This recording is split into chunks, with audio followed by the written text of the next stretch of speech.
around Dodge City and into territory on west, there's just one way to handle the killers and the spoilers, and that's with a U.S. Marshal and the smell of Gunsmoke.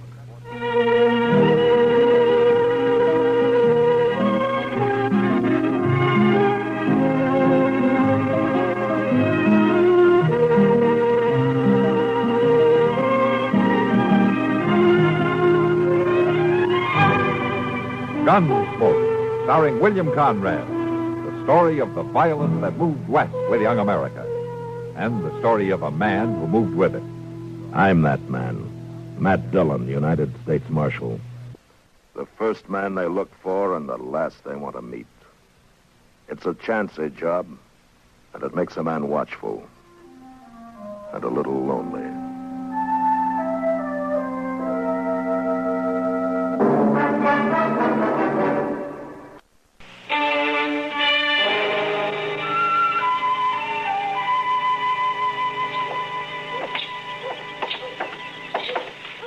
Mr. Dillon, ain't this a fine morning, though? A little nippy, maybe, but just fine. Yeah. Indian summer hanging on, winter holding off. You know, Chester, this time of year, I wouldn't trade western Kansas for everything east of the Mississippi. Oh, good morning, Caleb. I've been waiting in this jail office for a full 2 hours. What time do you start work, Marshal? Chester, you know Caleb Andrews, don't you? Yes, sir. How are you, Mr. Andrews? Marshal, I have an order here from the U.S. District Court. No? I believe it's your job to serve such orders. It is. I don't get them often, though. Now, order of foreclosure and eviction on Ed Blake. Caleb, why are you doing this to Ed?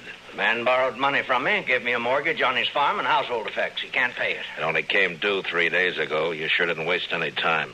Well, I'm not interested in your opinions, Marshal Dillon. Amount of the mortgage, $420.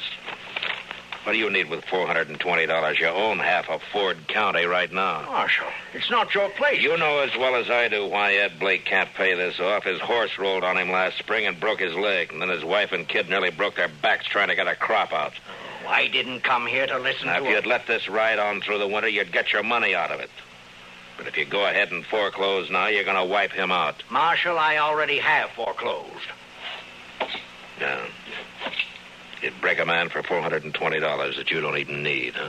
As I said, your opinions don't interest me. All I expect from you is to serve those papers. All right, I'll serve them. You'll notice they're to be served today. I said I'd serve them. Now get out. What, sir? This office belongs to the United States government, and as far as I know, that's one thing you've got no mortgage on, so get out. You may find I have some influence in Washington, Marshal Dillon. Let's see if you can get me a decent salary for this rotten job I've got.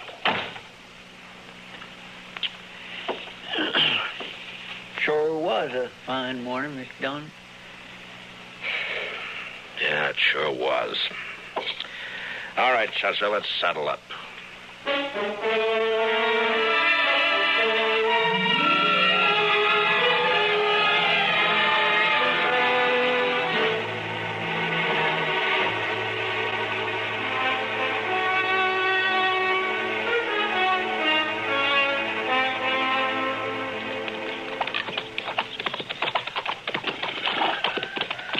There's one job I sure wish we didn't have to do, Mr. Dillon. Yeah?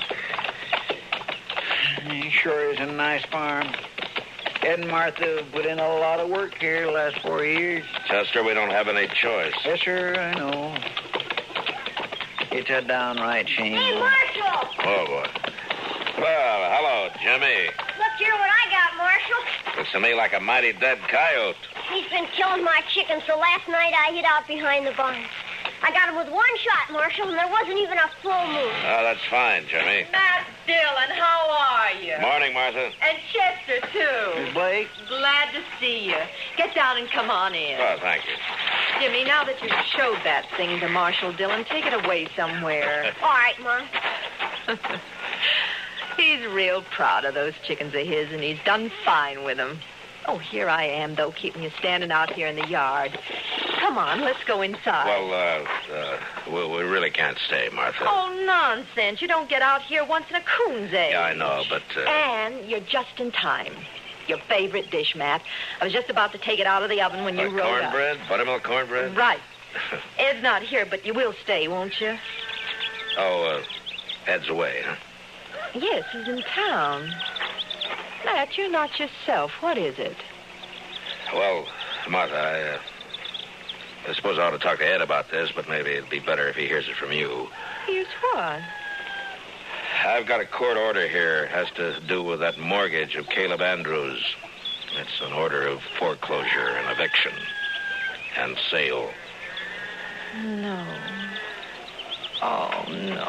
Yeah, here it is. We were so sure he'd extend it. So sure. Oh, Matt, how long before we have to get out? 5 days. So soon? You were right, Matt. It is better that Ed hears it from me, coming on top of everything else. Martha, if there's anything I can do, you just let me know. Matt, I don't blame you for this. I understand. Come on in now and have some cornbread with us. Well, I couldn't. I'm sorry. Thanks anyway, Martha, but I'm just not very hungry.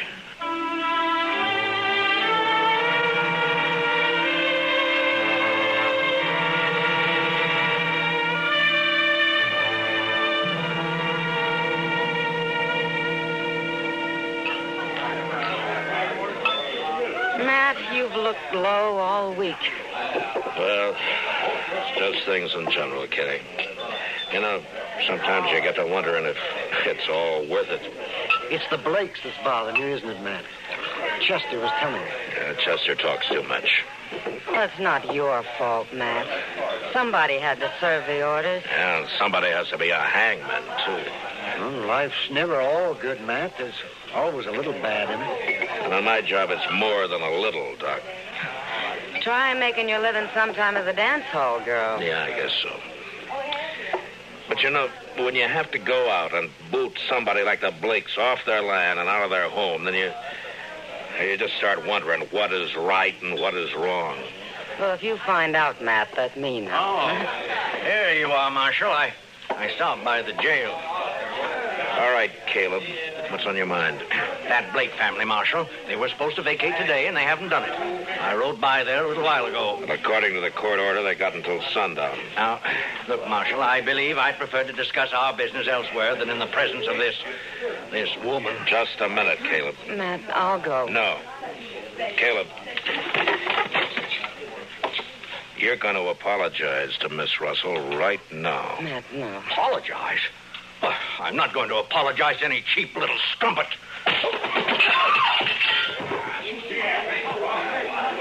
Matt, you shouldn't have done it. Sam. Yeah? Take him outside and throw some water on him, will you? Sure, Matt. Come on. Charlie, come here. He'll do everything he can to harm you now, Matt. He'll take it out on the Blakes, too. Maybe. Look, I just got an idea. I'll see you later.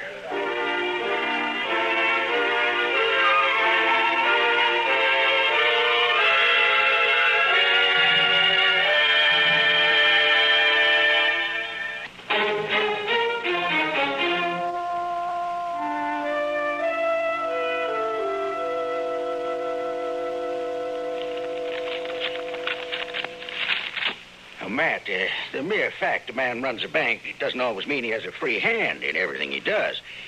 A bank has stockholders, board of directors. I have to listen to them. Well, I think they'd approve the loan, Mr. Dobkin. Another thing, Caleb Andrews is the biggest account I've got.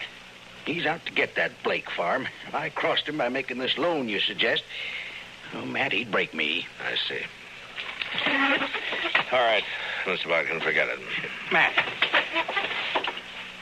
I realize I'm under obligation to you. You saved my life that time the James brothers held me up. Saved the bank, too, in fact. That was part of my job. That's no obligation. I was just asking you as a friend to help out another friend. Matt, I'd like to do it, but I just can't, don't you see? Yeah, sure. Forget it. I've got to think of my wife and the two girls. Of course you have. It's not that I don't want to help. I understand, Mr. Dobkin. Forget it.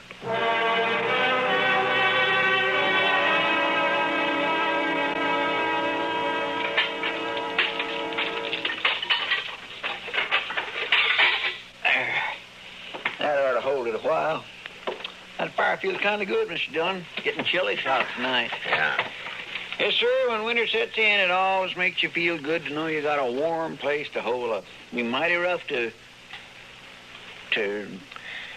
Yeah, I was thinking of the same thing, Chester. You reckon they vacated this afternoon? I don't know. We'll ride out there in the morning and find out.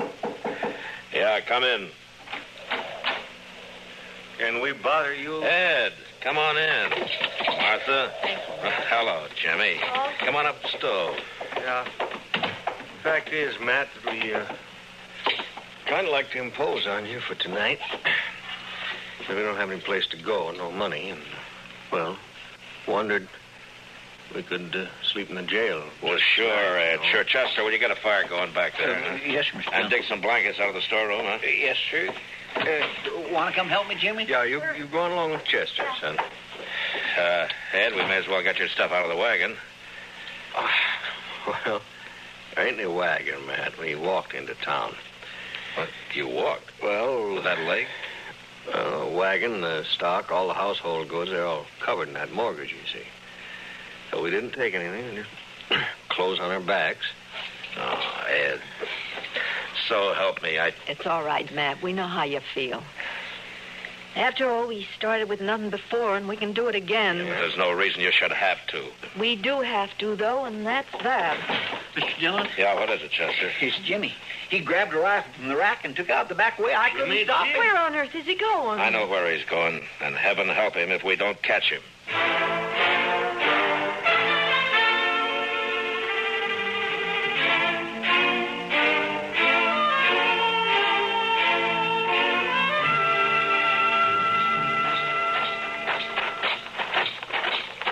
That's old Caleb's house here on the corner. Looks dark. Yeah, he may not be at home. Ain't no sign of the boy around. But it's 10 to 1. This is where he headed for.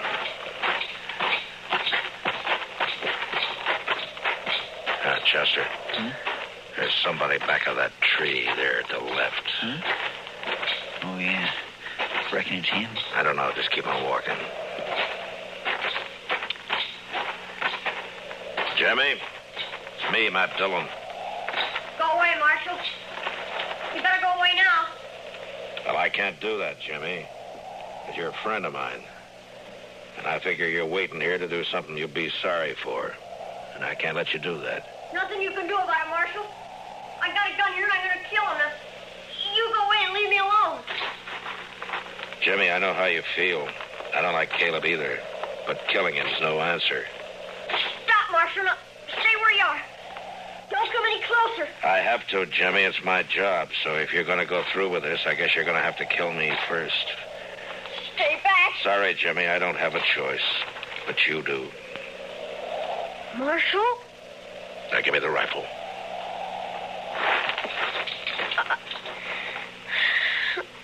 I couldn't shoot you, Marshal. You know that. Sure. I kept waking up nights and hearing Mom crying.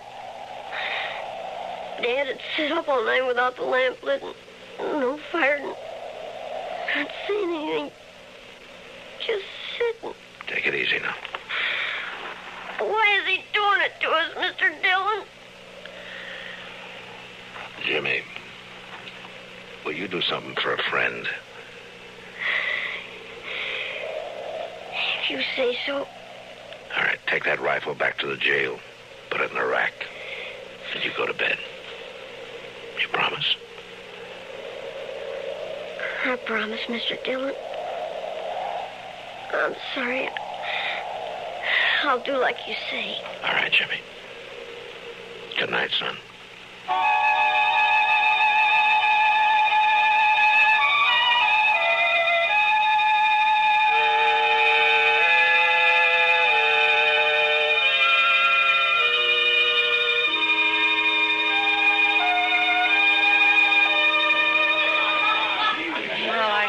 Told you Mr. Botkin wouldn't do anything, Matt. He wouldn't dare. He'd be scared Caleb would take his money out of the bank. Yeah, that's about what he said. Huh? I don't know, Kitty. I've done everything I can think of. Now, the worst of it is everybody in town is just as scared of Caleb as Mr. Botkin is. I doubt if they'll even have the nerve to bid against him at the sale. I know. He'll probably get the place at not much more than the amount of the mortgage. $420. Matt, I've seen more than that change hands across a poker table in one deal. And to think that's all it takes to Kitty. Oh, yeah, Jack. Jack? I'm not usually one to eavesdrop on people, but I have been listening to you two. The reason I butted in, Miss Kitty, I heard you talking about these people losing their home. I don't know this fellow Blake. He's never done any business over my blackjack table and probably never will. No, I don't think he's ever been in here. And I don't know if this will make sense. But the thing is, I left home when I was 10 years old, and I've been drifting ever since. But when I see somebody like this Blake that sticks it out and works and fights and then gets a raw deal, well, what I'm getting at, here's $50, if that'll help me any. Well, this is pretty decent of you, Jack. Thanks. Sure. Matt, I said a while ago that nearly everyone in town was afraid of Caleb. Well, it looks like there's some who aren't, like Jack and the other dealers and the girls and the bartenders. Matt, I can raise $420 right here in the Long Branch. I think maybe you could, Kitty. I can do as well as Jack, too. Here's 50 from me. Boys, everybody, listen to me for a minute. Now, quiet down. Shut up. Quiet down. I got something to say.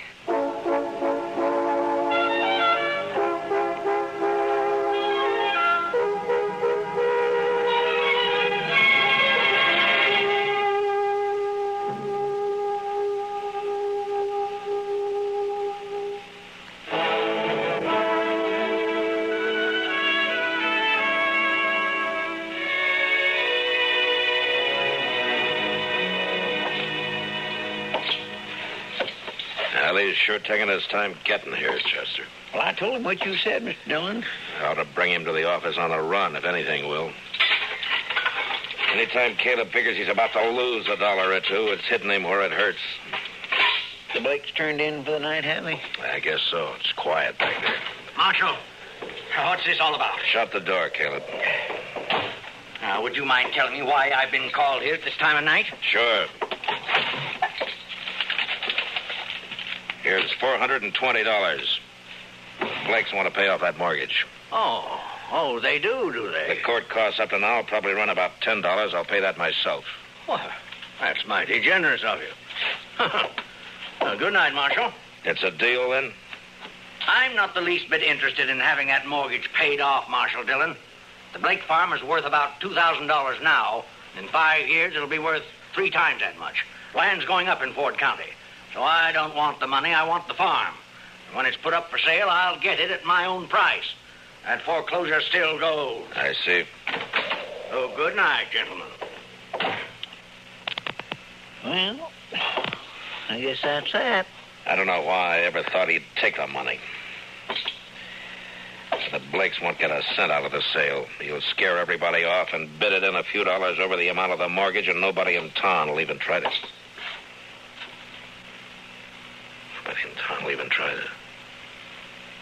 Try to what, Mr. Dillon?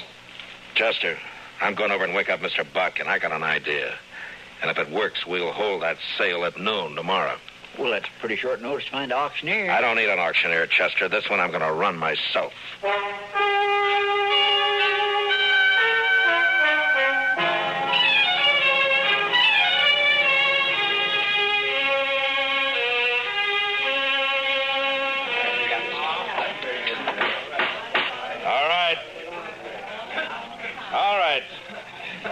All of you know what we're here for. This is a foreclosure sale of the property and the household effects of Edward and Martha Blake, ordered by the court at the request of that fine-spirited, good-hearted public benefactor, Caleb Andrews. All right. Get on with it. Get on with the sale. All right. Now, the first item I'm offering is a breadboard. Marshal Dillon, may I suggest you lump the household effects together and offer them as one bulk item? I'm sorry, Caleb. I'd rather offer them one at a time. Now, Unless, of course, you'd care to waive all claim to the household effects and withdraw them from the order of foreclosure. I waive the claim. The household goods are withdrawn. Now, get on to the house and land. So ordered. Now, the item offered is 160 acres of tillable land, a 4-room house, and a barn. Now, I won't read through this description. You all know the property. It's a good farm. The amount of the mortgage is $420, held by Caleb Andrews. All right, the bidding's open. What am I offered? $450. I have $450 from Caleb Andrews. Do I hear another bid? Now, the farm's worth $2,000. You going to let him have it for $450? How about another bidder? Mr. Dillon? Yes? What is it, Chester? I've been thinking some lately of getting me a little place like this and settling down. I'll bid $1,000. I have $1,000 from Chester Proudfoot. Do I hear another bid? Why, it's a trick. He doesn't want this place. $1,000 going once. $1,200. Caleb Andrews bids $1,200. What do you say, Chester? Well, I think I kindly like this farm. $1,500. The bid is $1,500. Going once, going twice. $1,600. $1,600 from Mr. Andrews. Mr. Proudfoot? $8,420. He never had that much money in his whole life. Do I hear another bid? What do you say, Caleb? Do you think I'm a fool? Going once, going twice, sold to Chester Proudfoot for $8,420. The buyer will come forward and complete the sale. Well, now, don't you worry then, Mr. Andrews. I got it right here. Now, see, there's 8,000 in $500 bills, and here's the 420. Where did you ever get that much in cash? Well, I save my pay, Mr. Andrews. And then, of course, I only drink mostly beer. And it adds up after a while. Well, Caleb, I guess $420 of this is yours.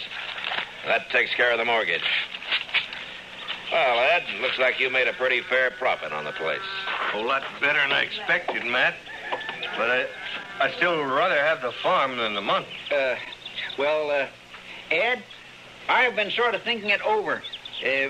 Maybe I kind of lost my head. When you come right down to it, I don't know what I would do with the farm. So if you'd like to buy it, I'll take a $420 loss and sell it back to you for $8,000 cash. That's done, and here's the money. It's unheard of. They can't do it, Marshal. Well, as far as I know, there's no law against a man selling his own property. And now the way I see it, Mr. Andrews, right this minute, you're a trespasser on my property. So, come on now, let's go. You hear about this, believe you me. And stop pushing me. Chester, you better get that $8,000 back to the bank. Mr. Botkin's probably worrying himself into a breakdown for fear somebody will find out he let us have it. Yeah. All right, Mr. Dillon. I'll see you in town later. All right. Matt, I don't know how we can ever thank you for what you've done. Not me, Martha. Thank the bunch that work at the Long Branch. Now, they're bums and drifters, most of them, but when Kitty told them the story, they really came through. We'll pay it back, Matt, every cent of it. And that girl, Kitty, I guess I've said some hard things about her in the past, but, Matt, will you ask her to come out to dinner some afternoon? I'd like to thank her myself. Sure, I'll ask her, Martha. I think she'll appreciate that even more than you know.